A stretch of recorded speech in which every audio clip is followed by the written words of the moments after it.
Assalamualaikum warahmatullahi wabarakatuh. Perkenalkan, nama saya Bima Pratama dengan NIM 90420210118, mata kuliah Manajemen Project Sistem Informasi, tugas resume chapter 4 Project Integration Management. Oke, langsung saja saya presentasikan tugas saya. Tugas resume: manajemen integrasi proyek mencakup proses dan kegiatan untuk mengidentifikasi, menentukan, menggabungkan, menyatukan, dan mengkoordinasikan berbagai proses dan kegiatan manajemen proyek. Sifat integratif proyek dan manajemen proyek dapat dipahami dari tipe performa kegiatan yang lain dalam menyelesaikan proyek. Berikut adalah beberapa contoh kegiatan yang dilakukan oleh manajemen proyek. Yang pertama, mengembangkan, review, menganalisis, dan memahami ruang lingkup. Ini termasuk proyek dan persyaratan terhadap produk, kriteria, asumsi, kendala, dan pengaruh lain yang berkaitan dengan proyek dan bagaimana masing-masing akan dikelola atau dibahas dalam proyek. 2. Mengubah proyek yang telah dikumpulkan ke dalam rencana manajemen proyek menggunakan pendekatan yang terstruktur. 3.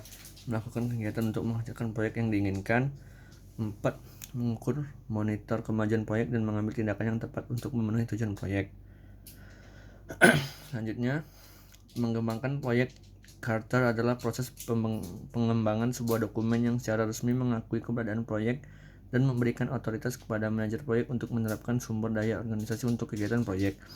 Manfaat utama dari proses ini adalah proyek yang terdefinisi dengan baik dan mengetahui batas proyek, membuat catatan sejarah formal proyek, dan manajemen senior secara resmi menerima dan berkomitmen untuk proyek. Project Statement of Work. The Project Statement of Work merupakan deskripsi naratif dari produk, jasa, atau hasil yang disampaikan oleh proyek. Referensi dari SOW berasal dari kebutuhan bisnis, didasarkan pada permintaan pasar, teknologi, persyaratan hukum, peraturan pemerintah, atau pertimbangan lingkungan. 2. Deskripsi lingkup proyek menjelaskan karakteristik produk layanan serta hasil yang dituju oleh proyek. Selanjutnya, rencana strategis mendokumentasikan visi strategis organisasi, tujuan, dan sasaran, dan mungkin berisi pernyataan misi tingkat tinggi. 2. Business case. 3. Agreements. 4. Enterprise Environment Factors. 5. Organizational Process Assets. Oke, masuk ke selanjutnya. Yang pertama adalah expert judgment. Expert judgment digunakan untuk teknis dan detail manajemen selama proses berlangsung, berupa pengetahuan ataupun pelatihan yang berasal dari konsultan, stakeholder, profesional, ataupun asosiasi, subject matter experts, dan project management office atau PMO. Oke, nomor 2, facilities of technique. Teknik fasilitasi memiliki aplikasi yang luas dalam proyek manajemen proyek dan membimbing pengembang proyek charter. Brainstorming, resolusi konflik, pemecah masalah, dan pertemuan manajemen contoh teknik utama yang digunakan oleh fasilitator untuk membantu tim dan individu mencapai kegiatan proyek. Output Project Charter. Project Charter adalah dokumen yang dikeluarkan oleh pemerkasa proyek atau sponsor secara formal menjelaskan keberadaan proyek dan memberikan otoritas kepada manajemen proyek untuk mendapatkan sumber daya organisasi untuk kegiatan proyek. 2.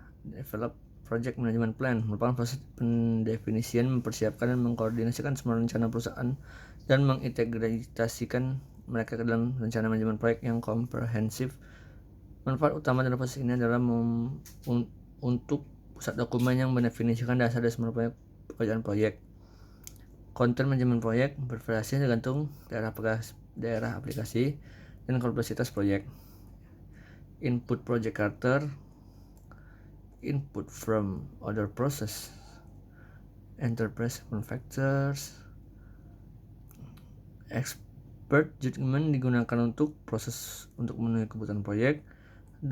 Mengembangkan rincian teknis dan manajemen untuk dimasukkan dalam rencana manajemen proyek.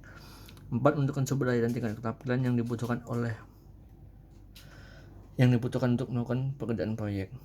4. Menentukan tingkat manajemen konfigurasi untuk menerapkan pada proyek, serta menentukan dokumen mana yang akan ditujukan pada proses perubahan kontrol. Alright, next.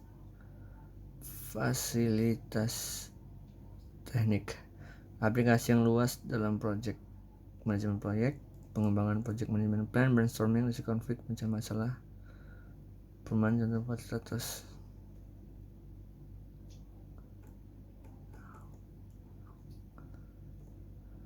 Oke, sekian presentasi dari saya dengan judul chapter 4